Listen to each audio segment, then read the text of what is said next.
Welcome back to Weiss Thoughts and the final part of our interview with Dave Cody as we continue our conversation about AI, its effect on the world and the music industry.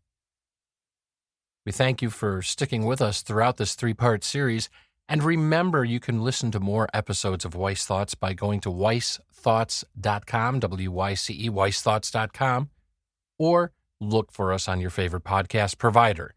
All right, let's get right into it now, the final part of our three-part interview with Dave Cody, this time on Weiss Thoughts.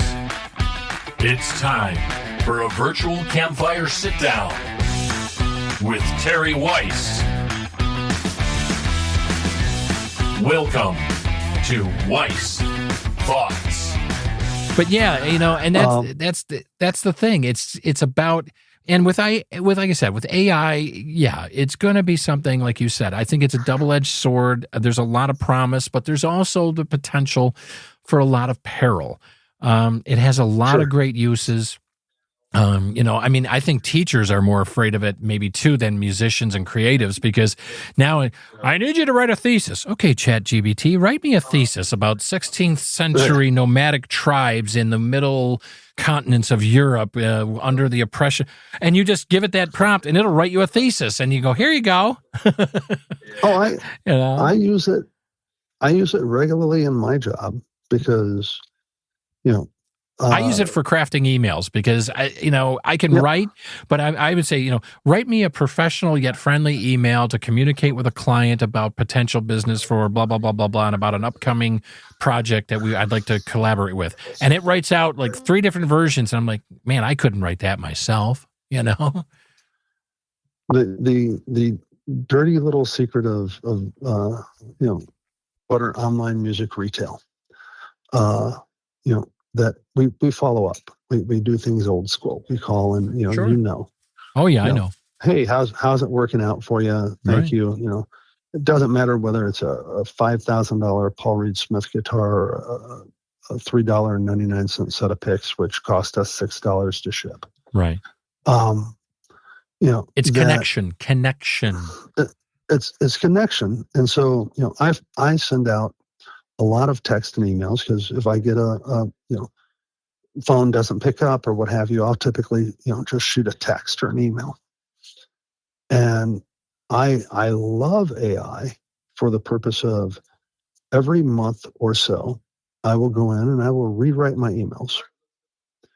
And there's only so many ways to say, hey, thank you for your order. Hope everything's working out for you. If I can help, reach out, let me know. That's why I'm here. Exactly. And people don't want to receive the stale emails in any industry, let alone your industry, right. That where you're commission based, and right. reaching out to creatives, because you get the same, it's like the person knocking on your door in the olden days. Hey, I've got a great brush here. Clam, there goes the door. Right. Yeah, whatever. I've seen a brush 1,000 times. But now if they're standing there and they're juggling 3 tennis balls and a hairbrush and say, hey, I want to share I'm like, hey, wow, this is different. Okay, yeah, come on in for a second. You can have a few minutes of my time, And so, yeah, it's one of these of the again, what's the intent behind it? The intent behind it is genuine. Right. The intent behind it is, hey, that's how I keep my lights on. That's how I take care of my family. I'm dead serious. Thank you. Right. Well, that's one of the things too. I guess and by the way, folks, this show is in no way sponsored by Sweetwater, and Dave ain't giving me free equipment unless you want to, Dave. For being on. But we can get a T-shirt out. It's a T-shirt. Oh, gee, I had a guy on my podcast for over an hour, and all I got was this lousy T-shirt. Isn't that how they make those up? No, but yeah, I'll tell you. I'll sing your praises. I've been working for Dave for many years now, and it is, as he says, it is, right from our first interaction, it was that personal thing, reaching out, but not in an annoying way. It was, hey, thanks for buying, like you said, I think one of the first things I bought was maybe a box of strings or 10 packets of strings or something. I can't even remember. We've been to, and right. And what have I told you, Dave? The thing that keeps me coming back to you, and I'll say this, and many of you out there listening to the podcast too, here on Weiss Thoughts might be saying, I don't care if I pay a few dollars more. I want customer service. That's important to me. Yep. And that's what's important to me. And I've told you this, Dave, on many occasions. You know, I can come to you when I have a problem. You don't hide. I can come to you when I have a question, and I come to you when I want a sale, and I can come to you just to shoot the shit and say, hey, what's coming in next month? What did you see at the show this year? You know, stuff like that. There's a relationship there that you used to get in the mom and pop music store. There's a relationship that you used to get in your local smaller business. You still do it some of the local good ones. And right. People find it, because I will sit there and often, if somebody says they have a good local mom and pop and they call me to buy a set of strings, I'm going, buy them from your local guy. He needs the business. Do it. Exactly. And people think it's weird. Right. And I thought you were going to say the reason you kept coming back was the bit of honey. But no. Oh, yeah. By the way, for those of you who don't know, if you buy, you will, when you buy something from Sweetwater, they always send you a little packet of diabetes in a bag. I mean, get candy in a bag. You know, whether it be Tootsie Rolls or what are those things called? Not Sour Patch Kids. Bit of honey, Fireballs. Atomic Fireballs. Yeah, Atomic Fireballs, which thank you very much, you know, burn my mouth, you know. But, you know, my grandkids love it because I try not to eat some of that candy. I mean, I can't say I shy away from it all, but you always get that. But and you also get a cool sticker that you can decorate your studio with or whatever, put on your backpack or your guitar bass case or drum cases or keyboard, whatever. I've got so many of those stickers all around my home studio here. You know, maybe I should start a wall and just do Sweetwater stickers, but it's the service. And that's the thing. I was talking with somebody else, another business owner actually in my local town here just the other day. We were talking and he wrote, and again, the show is not sponsored by Subway, but Subway, I do eat enough at your restaurants. I think I could be a spokesperson because my wife gets really angry at the amount of money I spend each week to get a Subway. But anyway, I was talking with him. He owns a couple of Subways and he says, you know, what I teach my employees here is service. It's not just about coming in, somebody getting a sandwich. It's customer service. That's what's important. Make that connection because they can get a sub anywhere. They can get it at this place. They can get it at Firehouse Subs. They can go get it from Mike's or wherever, you know, or these big chains and stuff. It's just make a connection.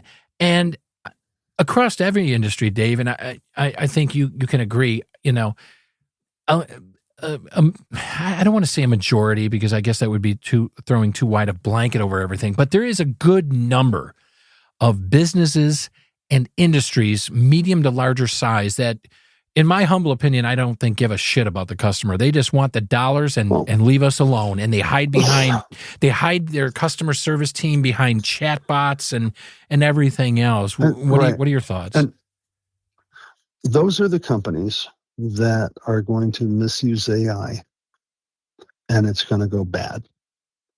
You know, we're already seeing it in the music industry.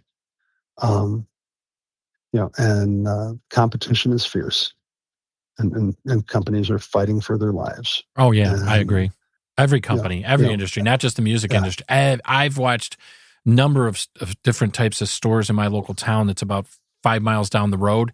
We've probably and it's not, folks, it's not just the pandemic. So don't say, well, it's the pandemic that did it. It sure as hell didn't help shutting down these local organizations for a while and funneling everything to the big multi-billion-dollar conglomerates. That did not help. Okay. And that's a whole nother show for our topic of conversation about that. But there is fierce competition out there. Margin lines are lower. How many times have I called you, Dave? You know, hey, I want a Rickenbacker 360. You know, what can you do for me? I know that thing says, you know, $3,200 retail, and you guys are asking, you know, $2,700. And you always come across with good stuff. And, you know, but like I told you, you know, there's different types of clientele and customers out there. And I see it in my voiceover business, and I see it in a couple other businesses that I run too. And I'm sure you can attest to this, Dave, is that the hardest customer to deal with, at least I have found, the most, I'm just going to say it in blue language, the biggest pain in the ass customers are the people that want the lowest price, 99.99%, because those are the ones that are going to chew you up and spit you out and then be a pain in your backside. Well, you know, there was a little dent. There was lint. I don't know. There are. I have a handful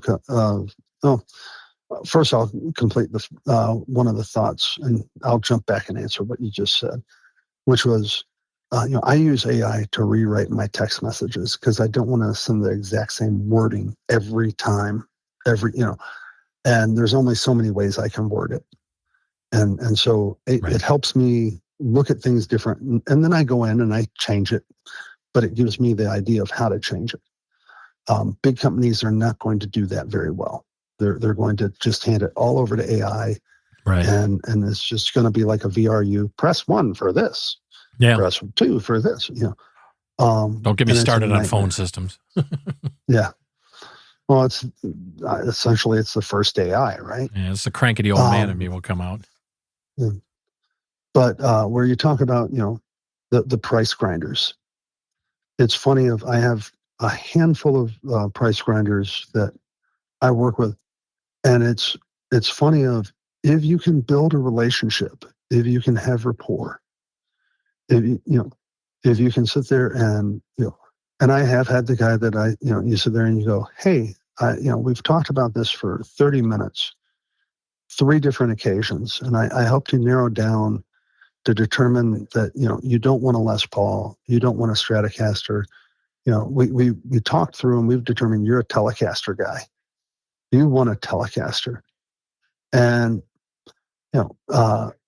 great. This and now you don't want me to make any money, right? My effort has been great. You're grateful for it, but you don't want to pay me for it. You got to eat too. Yeah, absolutely. Right.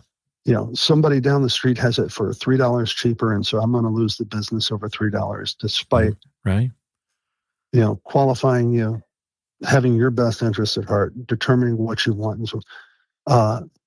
And I have a handful of those customers that I've after if you're able to build the rapport, explain it.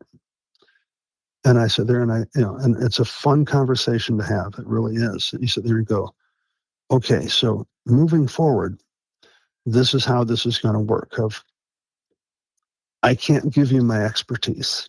I can't give you that time and that care and that relationship if you need me to be that lowest price. If you need me to be, 5% cheaper than everybody else. Right. I can't do that. I can't, despite us having a warrant, not a warranty, but a return policy. Mm-hmm. People don't realize, free shipping isn't free. FedEx doesn't do anything for free. No, there's no free lunch in the world. There isn't. Right. Yeah, I think what it is a lot of people have a champagne dreams, but I don't know if they're working with a beer budget or that's just their mentality. I think a lot of it is on us. I think rather than saying free shipping, you could add the words free to you shipping. Right. But we don't market it that way. Amazon doesn't market it that way. It's free shipping. No, it's not free. Yeah. Oh no, and I've had to return a couple things with you, and you said, and there's been times you said, "Hey, I'll pay for it to come back. Don't worry about it." And a couple of times they just said, "Hey, Terry, I got to charge you shipping because of this." And I'm okay. So I get it. Believe me, you've always been incredibly fair. Yeah. I ship stuff out in one of my other businesses, and I ship out cases of books that weigh 32 pounds, and that ain't cheap to ship when you're shipping 32 pounds, no matter what carrier. Okay, and I've had customers try and chew me up over that, and I said, "Listen, I'm telling you right now," and I try to say it as diplomatically and as soft as possible, but I say, listen, you're a business, right? Yeah. You charge customers or your patrons, correct, for your services or your talent or your product, right? Let's be honest here. Oh, yeah, you know that, Terry. It's same thing on this end of the table. I'm willing to work with you, but I've got to keep the doors open. The more we go, the more our relationship develops. And, just like the old days, if you're buying in bulk and volume and everything, and I got a little more margin to play with, I can work with you. But if you're just going to come in and buy one case of books and one case of another product and say, something that's going to cost me $65 to ship both these packages because of size and weight, and say, well, I want the best price and I want you to eat another $65 off the bottom line. I just tell them that's not going to happen. Maybe this isn't the right place for you, in so many words, politely, of course. Yeah. Oh, I was going to say, if you and I were smart and wanted to make money, we would be in the shipping industry. Oh, yeah. Well, they're taking a lot of hits though too, because of fuel prices and shipping lanes being shut down and things of that nature. Believe me, I had to get some products from over yonder across the sea, and I've been basically told for the next 90 days, forget it. You ain't getting none. You're getting nothing right now because of the cost to bring it in air freight wise, because they have to go up and around where certain conflicts are happening, is about 5 times the cost that it was before that situation developed. And it just doesn't make economic business sense to do it.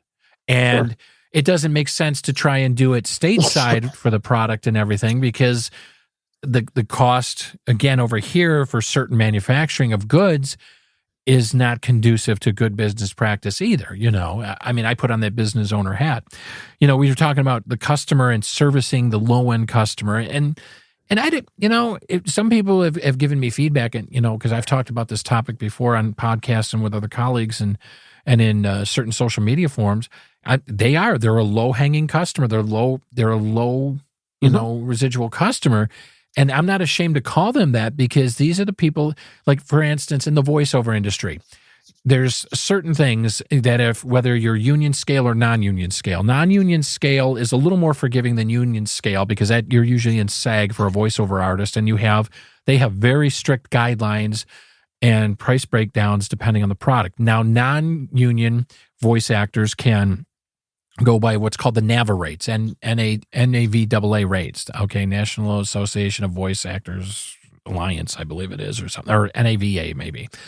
They have on their website breakdowns. If it's an audiobook, it's anywhere from $100 to $400 or $500 per finished hour. Okay, those are just rates depending on the work and what have you. You have some wiggle room to negotiate there. If you're doing an explainer video, let's say for a 5-minute explainer video for a company, that's going to put in their corporate training, that might run $500 to $700. I've seen sites like Fiverr that have popped up and Upwork, and I understand they have to be in business. Okay, they have a business model. They got to make money, or nobody does this. Not everybody's Warren Buffett or Elon Musk. Okay. Or the rest of them, or Donald Trump, that has all this money falling out of their pockets that say, just do it out of goodwill. There's got to be something in the end. But I have seen jobs on sites like Fiverr and that, where people go out there, they're going to narrate an audiobook, that might be 500 pages and might take you 10 to 15. It'd be a 10 to 15, what's called a PFH, per finished hour project, and do it for $200, the whole project, with no back end royalty agreement. Now, just to give the folks an insight, again, on like an audiobook, per finished hour, for that, every hour, that takes a voice actor anywhere, if they're really good, maybe an additional hour to an hour and a half, maybe 90 minutes to produce, with editing and everything, plus their actual read of the time. And if you're not so skilled, I should say, let me say it that way, that could take you 3 hours to produce one finished hour. So you're talking, let's say a 10-hour per finished hour project could be anywhere from 18 to 40 hours of work, and they want to pay you $200. Wow. Well, do the math. I mean, that's a slap in the face, and a lot of people don't have that thought process. Because you're not only paying for the voice talent's time, you're paying for their investment in training. Training ain't cheap, and it's like taking acting classes for actors. Voice actor coaches, and they're worth every penny. I'm working with a great one now, Dan Friedman. If anybody wants to look for voiceover coaching, I'll plug him as well. Dan Friedman is a great voiceover coach. And I'm not telling you his rates, that's up to him. But voiceover coaches range anywhere from $150 up to $500 per hour. But like you said, Dave, in your industry there at Sweetwater as a specialist, They're paying for knowledge. They're paying for guidance. They're gaining insight. They're getting a package, not just the end product. Well, I have a few customers, and it's interesting that I've sitting there and going, hey, if you want the absolute lowest price, and you can sort of frame this one of anybody who's a Sweetwater customer, I will tell you how to get the absolute lowest price every time from your sales engineer. It's a very simple process. Cry. You call them, cry, beg, cry. Chocolates are nice. Yes. But you call them once, and you say, the only thing that matters to me is price. Everything else is secondary, or doesn't matter. Cool. You agree to terms that say, if I decide I don't like it, if I decide it's not the right product for me, if I will turn to a secondary market, Sweetwater Secure Exchange, Reverb, eBay, right, what have you, and sell it. You will never have to worry about a return from me, because card fees work both ways when it processes initially and on the return. Right.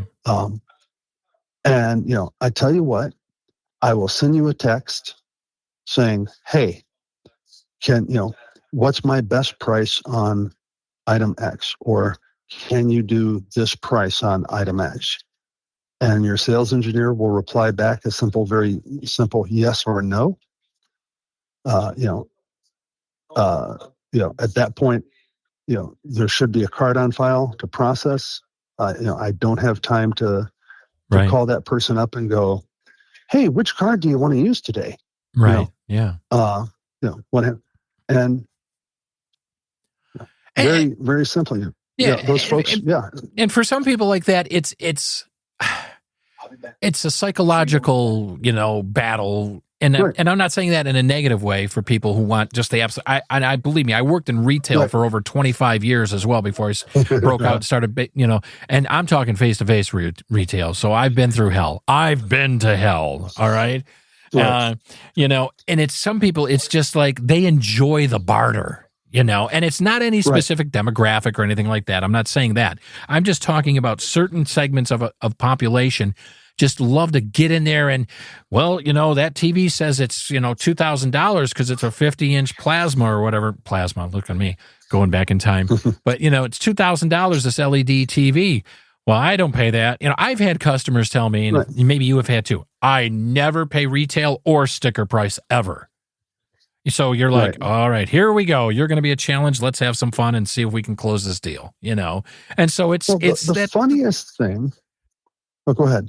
I was going to say that then, the dance begins because my father was in the car industry for over 30 years, sold used cars, trucks, everything. So I would listen to I call him his war stories. He would come home, and sometimes he'd come home happy, he had a great week and a great day. And sometimes he'd come home pissed off because I had this guy, I was 5 minutes before the dealership closes and this clown comes in and blah, blah, blah, blah, blah, he jerks me. So yeah, I've experienced all that. And that's probably why I started out younger, doing retail and stuff. Because let's face it, it's not a hard job to get. And you can be trained if you're trained by some good people too. But go ahead, you had some thoughts and insight on that. Well, I was going to say, the thing that's funny to me is for the most part, now it's not always, like I said, I have a handful of customers that we operate that way. But for the most part, when I lay it out that way of, hey, you if price is the only thing that matters, let's go right to the price, and that's it. You don't get my expertise, you don't get my friendship and caring. And both of those, all of those are worth something, folks. I'll tell you that. I appreciate that, man. They don't stay in that lane very long. For the most part, the folks, they'll try it and they'll do 2 to 3, 4 orders that way. And to your point, they don't stay there because that was never the goal. The goal, price was the mechanism. Right. But it wasn't the goal. and it's you want to talk a topic for a full show. This would be it, of the psychology of the shopper of that. Yeah, right. Of that. Okay, I want the absolute best price. I used to be in the industry, and 10-point deals. I don't pay anything over 10%. 10% gross profit. It's like, okay, cool, no problem. I can do that for you. It's not very satisfying for me. You're probably not going to find it very satisfying for you. Right. But here are the parameters to do that. And if it makes sense, I'll take care of you. Right. And if it doesn't, I'll shoot you a message saying no. Right. And it's funny, inevitably, they don't stay in that lane very long. Right. They eventually come around to what you were saying of, well, hey, what makes this, why is it that people talk about PRSs? What makes a PRS special?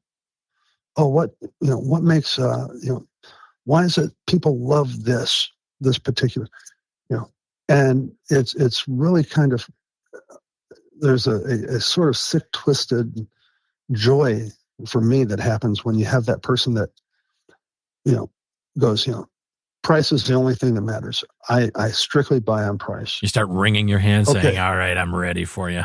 Let's go. Let's see what we can do. Okay. Yeah. Yeah. Cool. Here's how we can do that. Well, yeah. This will be our, this will be our one conversation. Right. Right. Well, yeah. I mean, and folks like Zig Ziglar, the psychology of he could probably sell a ketchup popsicle to a woman in white gloves. I mean, I believe he could. And I heard that from a movie, so I stole that. But yeah, I mean, there's a lot of psychology that goes in. But you think about it, we all buy things.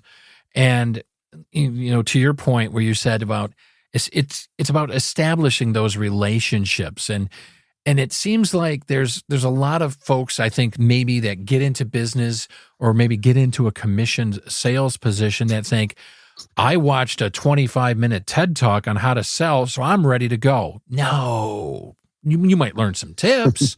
That's like saying, I watched a TED Talk for an hour on how to fly a Boeing aircraft. Now, hopefully, if the doors don't fall off, could you gain some insight on it? Yeah. Could you probably sit in the cockpit and, with an experienced pilot next to you, take the controls and move it about, 700 yards up and down the runway? Yeah. But are you ready to make that transatlantic or that even domestic flight? I highly doubt it. And it seems like a lot of society wants that quick. Okay, all right, like guys, we're guys. What the hell's the manual when we get something? The manual, we throw that to the side, we'll try and put it together, and then we're like, why do we have 17 extra parts here on this? Oops, So, but there's a lot of that fast stuff. And I think a lot of that too has to do with social media like TikTok and, YouTube Shorts and Instagram and Facebook. It's like that instant gratification. I mean, and I'm not preaching, folks. I'm telling you, everyone, I have fallen down the YouTube. I'm not a TikTok person. I'm not on TikTok. I don't use TikTok. And it's not just because of the security concerns and infiltration into your privacy. I just don't see any relevance to it. Now, I know I'm going to get a lot of hate emails. So when you email me, just remember, mail@weissthoughts.com and keep your language soft. But I'll go down the rabbit hole with like YouTube Shorts, and that algorithm just keeps me. Oh, okay. I clicked on this about the bass guitar, or here's something about Pino Palladino. Here's something about Sting. Here's something about Victor Wooten, and all of a sudden it starts feeding me, and then I'm like, boom. Next thing I know, I look at the clock and go, holy crap! I've been doing this for 90 minutes. Watching 1-minute videos or 30-second videos. And I think that there has been studies that dopamine shots that you're getting every few seconds, I mean, it's like hitting, it's like hitting that pipe or, whatever your a bad vice might be, sure. Now, and it's not to say it's not bad, but it's like anything. It can be used for bad things. But listen, we've been going for quite a while now. This is going to definitely probably be a 2-part episode. I will tell you my favorite manual story, and then I probably do need to cut out. I thank you for all the time, though. It's been quite informative. You, do tell. I mean, we'll have to do it again soon. We will too. We'll pick another topic and run.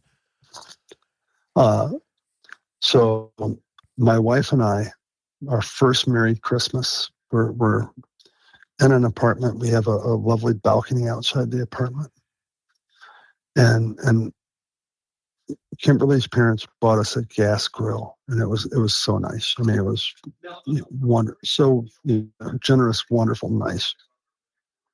And I take it, and at the time I'm working in a machine shop. My dad was a master machinist, and I take it, I put it together, I assemble it, and like you said, I have about 4 extra brass screw fittings, the brass, pieces. Yeah. And I know enough that the brass, of course, is the part that works with the gas, so it doesn't corrode. And I'm like, that's a bad sign. Yeah. Okay. And so I completely disassemble it, and I put it back together again.